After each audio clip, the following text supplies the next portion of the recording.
Please have a seat.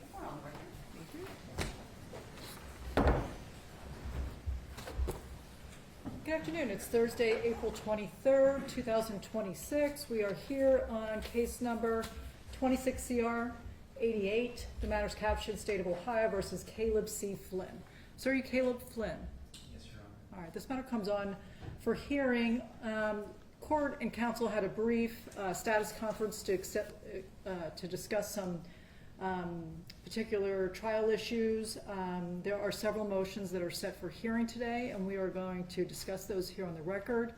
One being that defense counsel did file a motion for a jury view for purposes of the impaneled jury viewing the location of where this alleged incident occurred. I've spoken with the state with regard to their position on it. Mr. Watkins, would you like to state on the record if the state has any objection to the jury view? Thank you, Your Honor. Generally, the state does not have an objection to that motion.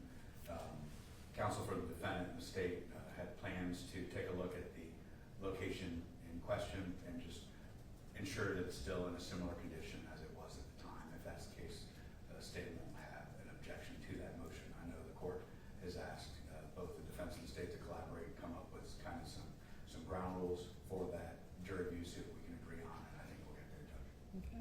Mr. Mulligan, is that your understanding of what was discussed and your client's position? Yes, Your Honor. We appreciate the discussion.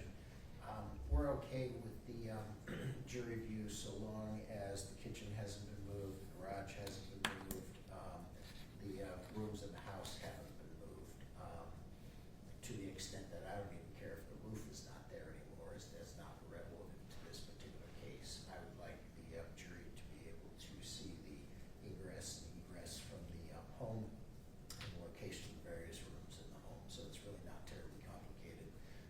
Mr. Watkins and I can go there to make sure they haven't moved the rooms. Okay.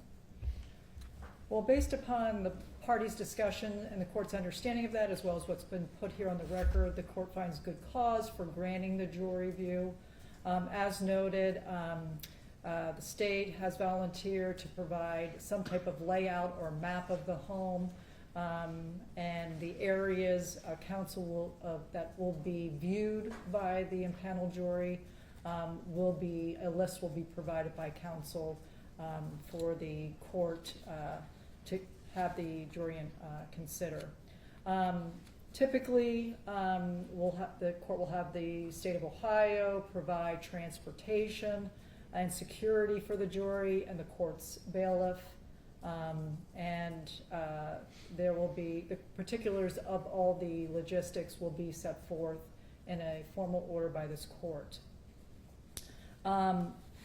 Additionally, Mr. Mulligan, your client has the right to proceed to the jury view as well. What is his position with regard to that? We were not going to have Mr. Flynn on the jury view. Okay. Thank you. I do need to speak with the defendant with regard to his potential waiver of that. So is there any issue with that, Mr. Mulligan? No, Your Honor. I've discussed it with him, and he's willing to waive his presence on the jury view. So, Mr. Flynn, I need to speak to you briefly about this. Under the state of Ohio, law in the state of Ohio, both as to statute and constitution, you do have a right to be present during the jury view. Do you understand that? Yes, Your Honor. Your attorney has indicated to me that you wish not to go to the jury view. Is that correct? Yes, Your Honor. Has anybody forced you, coerced you, or threatened you to decide against going? No, Your Honor. And is it your belief that at this time you prefer not to go in the jury view? Yes, Your Honor. Okay. You understand you're giving up a constitutional right and a statutory right to be present during the jury view? Yes, Your Honor. All right. Based upon the defense's own request as well as the defendant's comments here in the court will deem that he has waived his presence at the jury view. All right. Moving on to the second issue, which is the state's motion pertaining to the rights of a child witness when testifying. The state filed this motion just here recently, and defense counsel has provided a memorandum in opposition. At this time, would counsel like, Mr. Watkins, would you like to present testimony, or would you just like to make a statement with regard to your motion? I think a statement would suffice, Your Honor. As my understanding, the defense is willing to stipulate at this time that there will be minor children testifying potentially at this hearing. But I think that's as far as the stipulation goes. That would be correct, Mr. Mulligan? Yes. With that, Not to the ages? Are you stipulating to the ages, Mr. Mulligan? That's fine, Your Honor.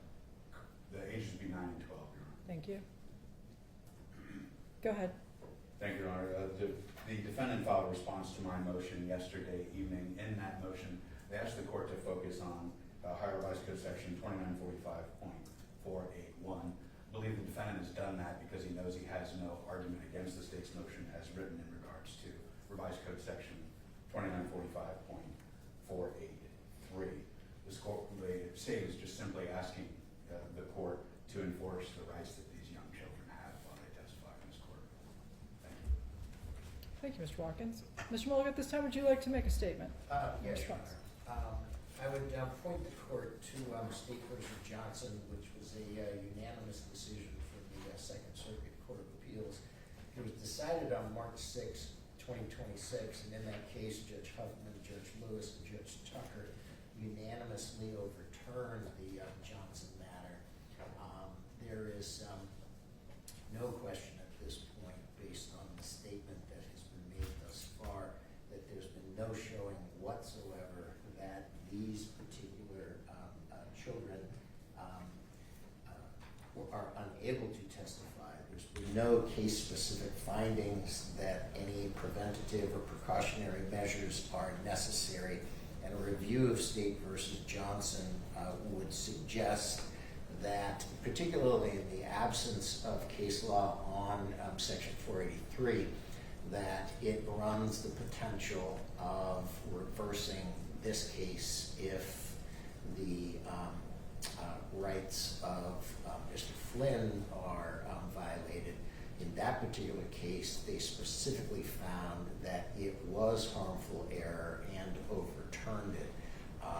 And I think that that would be applicable to this case as well. So I would ask the court to review that particular case. The citation on it, it's Court of Appeals number 30506. I believe the citation on that would be 2026-Ohio-757. So I'd ask the court to review that as well. Thank you. Thank you, Mr. Watkins. Thank you, Your Honor. Any further? Yes, Your Honor. Just in response, that Johnson case just cited by the defendant refers to that .481 section and requirements of 2945.481.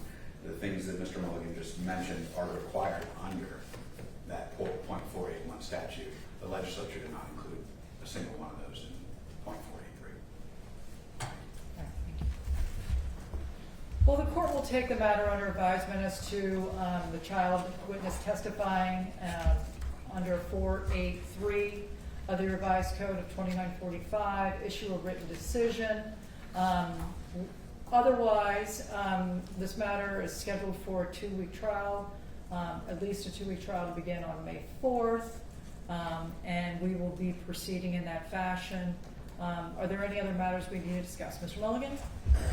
There's some suggestion in the Johnson case that, and I understand that I filed a written objection in this particular case of the motion concerning child witness testimony.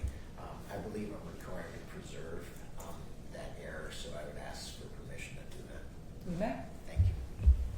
Let's preserve. Anything further from the state? No, Your Honor. All right. We are adjourned.